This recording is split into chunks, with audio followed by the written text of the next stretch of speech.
Hello friends, कैसे हैं आप लोग। तो आज हम लोग यहाँ पर डायरेक्शन डिस्टेंस का सेकेंड पार्ट ये कवर करेंगे। जो अलग वैरायटी के क्वेश्चन होते हैं डायरेक्शन डिस्टेंस में, जैसे सनराइज और सनसेट वाला, जिसमें कभी कभी एक दो क्वेश्चन पूछ दिया जाता है तो बच्चे कंफ्यूज हो जाते हैं। तो आप इस वीडियो को देख लो, वो सारे कंफ्यूजन आपके दूर हो जाएंगे और वो एक दो मार्क्स अगर आते हैं तो आप उसको उसमें कोई दिक्कत नहीं होगा। और जैसा कि आपको पता होगा, मैं अपने फेसबुक पेज @IMOfficialAman पर हर दिन रात को 9 से 10 बजे लाइव रहता हूँ। और आपके जो भी क्वारी होते हैं IPS AFO प्री को लेकर, वो मैं यहाँ सॉल्व करता हूँ। और उससे रिलेटेड जो भी इंपॉर्टेंट क्वेश्चन है प्री के लिए, वो हम लोग यहाँ पर सॉल्व करते हैं मिलकर। तो अगर आप अभी तक ज्वाइन नहीं किए हैं तो आप यहाँ ज्वाइन कर सकते हैं, आपको उससे फ़ायदा मिलेगा।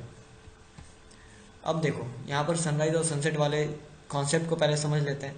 देखो, सनराइज जब भी होता है, सनराइज किधर होता है? ईस्ट में होता है। सन ईस्ट में होता है ना, तो शैडो जो भी फॉर्म करेगा जब सनराइज के टाइम में, तो वो किधर करेगा?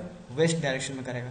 समझ में आ रहा है? ऐसे कोई भी इंसान खड़ा रहेगा, ये हम जानते हैं direction north, south, east, west. ठीक है, तो ईस्ट में अगर सन रहता है तो कोई भी जो शेडो फॉर्म होगा वो वेस्ट की तरफ होगा ड्यूरिंग सनराइज। जब सनराइज के टाइम में ये ऐसा होगा। जब सनसेट होगा उस समय क्या होगा? सनसेट में हमारा जो सूर्य होगा वो वेस्ट डायरेक्शन में होगा। सूर्य क्या रहेगा? वेस्ट में रहेगा। तो शैडो जो फॉर्म होगा वो ईस्ट डायरेक्शन में होगा। क्लियर है? ये चीज समझ में आ रहा है ना? बस इस चीज को ध्यान में रखो, नॉर्थ, साउथ, ईस्ट, वेस्ट। तो सनराइज के टाइम सूर्य इधर रहता है, इसलिए जो शैडो फॉर्म होगा वेस्ट डायरेक्शन में होगा। और सनसेट के टाइम सूर्य इधर रहता है, इसलिए जो शैडो फॉर्म होगा वो ईस्ट डायरेक्शन में होगा। समझ में आया? बस ये चीज क्लियर रखो। अब यहाँ क्वेश्चन देखो, ये क्या बात कर रहा है? सनराइज का टाइम कर रहा है। इट मीन्स जो हमारा शैडो फॉर्म होगा वो हमेशा वेस्ट में फॉर्म होगा। बस उसको ध्यान रखना है। तो Amit and Deepak are having a conversation standing in front of each other. तो अमित और दीपक जो है वो आमने सामने क्या है? सामने खड़े होकर बात कर रहे हैं, अमित और दीपक। ठीक है। The shadow of Deepak is form towards right hand of Amit. देखो, हमें ना यहाँ पर सबसे पहले करना क्या है? सूर्य को इधर बना लो। जब भी कोई कन्वर्सेशन कर रहा है तो ईस्ट में सूर्य को बना लो, क्योंकि फिर इधर उधर सूर्य का डायरेक्शन होगा तो आपको दिक्कत होगा। सूर्य ईस्ट में रहेगा तो ये चीज आपको क्लियर हो जाएगा। इधर ईस्ट है तो ऊपर नॉर्थ, नीचे साउथ, इधर वेस्ट हो जाएगा। समझ में? तो पहले हम सूर्य का बना लेंगे, अब उसका जो शैडो वैडो का बात होगा वो करेंगे। तो यहाँ क्या बोला? The shadow of Deepak is form towards. तो सबसे पहले शैडो दीपक किधर फॉर्म होगा? इधर ही होगा, क्योंकि दीपक ऐसे खड़ा है तो इसका शैडो इधर ही फॉर्म होगा। क्लियर है? तो शैडो फॉर्म हो गया towards the right hand of Amit. बस ये बता रहा है कि अमित का राइट हैंड इधर है, लेफ्ट हैंड इधर है। ठीक है, अमित का राइट हैंड की तरफ ही दीपक का शैडो फॉर्म हो। तो अब बताओ कि what direction is Deepak facing. तो दीपक का कौन सा डायरेक्शन है? तो सिंपल, हम शैडो से ही बता सकते हैं। अगर आपको पता चल जाए किसका शैडो किस साइड में, तो आप डायरेक्शन बता दोगे। क्लियर है? तो ये किधर फेस कर रहा है? इधर ईस्ट है तो ऊपर में क्या है? नॉर्थ। तो ये नॉर्थ फेस कर रहा है। ईस्ट, नॉर्थ और इधर वेस्ट, साउथ होता है ना, ये हमने पढ़ चुका है। तो दीपक कौन सा डायरेक्शन फेस कर रहा है?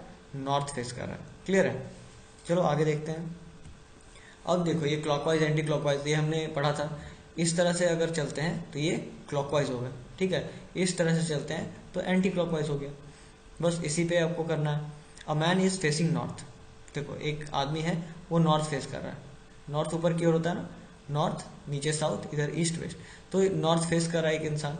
वो क्या है? ही टर्न 90 डिग्री। 90 डिग्री मतलब ऐसे या इधर। तो क्या बोल रहा है? Anti clockwise. तो एंटी क्लॉकवाइज में क्या? इस साइड में, इस साइड। तो एंटी क्लॉकवाइज 90 डिग्री वो टर्न कर गया। क्लियर है? 90 डिग्री टर्न कर गया एंटी क्लॉकवाइज। फिर बोल रहा है and then 135 degree in clockwise direction. फिर इधर से क्लॉकवाइज में 135। 135 क्या? 90 प्लस 45। 45 इधर होगा ना, 90 तो यहाँ पे चला गया और 45 इस दोनों के बीच में, क्योंकि 90 पूरा होता है। तो ये हो गया 135। क्लियर है? ये वाला जो है वो हो गया आपका 135 क्लॉकवाइज। तो इधर के डायरेक्शन में आ गया। कुछ समझ में आया? तो पूछ रहा है कि विच डायरेक्शन इज ही फेसिंग। तो ये कौन सा डायरेक्शन है? तो आपको पता होगा, ऊपर नॉर्थ रहता है, इधर ईस्ट रहता है। तो इस डायरेक्शन में क्या बोलते हैं? North east. क्लियर है ना?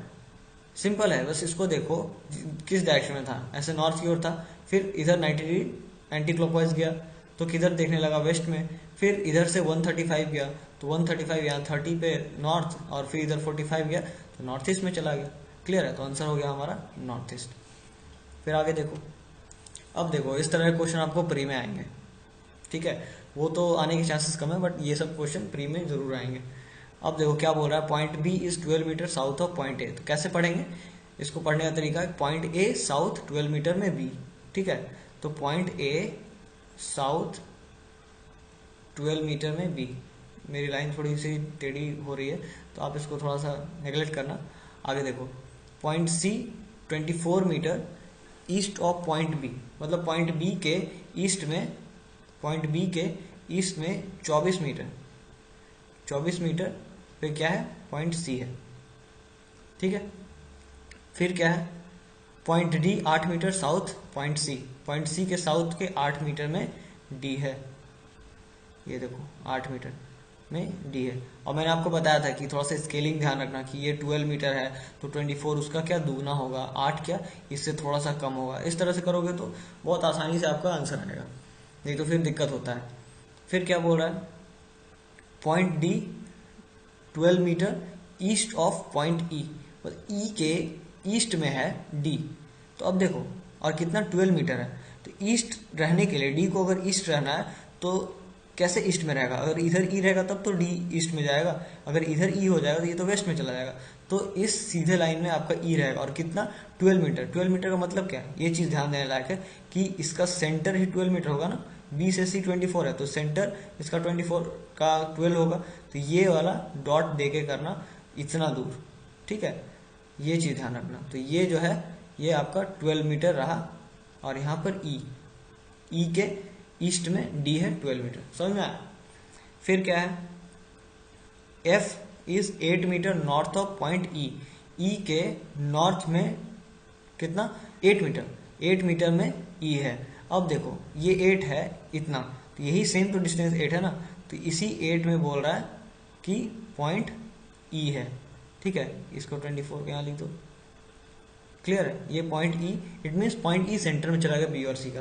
तो इस तरह देख रहे हो स्केलिंग का क्या फायदा है, आपको पहले ही से पता चल गया कि ई जो है वो बी और सी के सेंटर में है। अब क्वेश्चन देखते हैं, क्वेश्चन बोल रहा है if a man has to travel to point E from point A, मतलब पॉइंट ए से ई पे जाना है, through these points by the shortest distance, सारे पॉइंट से होते हुए जाना है, तो which of the following point will he pass through first. तो सबसे पहले कौन सा पॉइंट सबसे पहले पास करेगा, तो ये तो बड़ा आसान हो गया, बी को पहले पास करके ही आगे जाएगा, क्लियर है।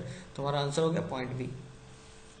आगे देखते हैं, अब सेम क्वेश्चन है, उसी क्वेश्चन बोला if a man is standing facing north at point C, how far in which direction is point F. मतलब सी पे नॉर्थ को खड़ा है तो एफ कितना दूर और किस डायरेक्शन में है।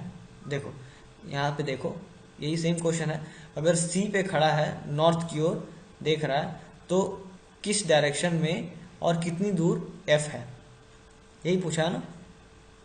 ओ एफ कहाँ गया, ये एफ था ना, सॉरी ये एफ इज 8 मीटर, ये एफ है आपका, मैंने ई गलती से लिख दिया। तो यहाँ पर देखो एफ कितनी दूर और किस डायरेक्शन में है सी से, तो देखो सी से ये किस डायरेक्शन में, वेस्ट में, और कितनी दूर है इसके बराबर 12, तो आंसर क्या होगा 12 मीटर वेस्ट, आंसर हो जाएगा हमारा 12 मीटर वेस्ट में, क्लियर है। तो इस तरह से आपको क्वेश्चन दिए रहेंगे और मुश्किल से आपको 1 मिनट भी नहीं लगेगा ऐसे क्वेश्चन को करने में। जल्दी से आपको डायरेक्शन पूरा बना लेना है और थोड़ा स्केलिंग का ध्यान रखना है, बस आपके आंसर बहुत आसानी से आ जाएंगे। तो आज के लिए इतना ही था दोस्तों, आई होप आप लोगों को अच्छा लगा होगा। तो अगर आपने अभी तक हमारे चैनल को सब्सक्राइब नहीं किया तो प्लीज़ सब्सक्राइब कर लो और अपने दोस्तों के बीच शेयर करो ताकि उनको भी बेनिफिट मिल जाए। Thank you so much, bye bye.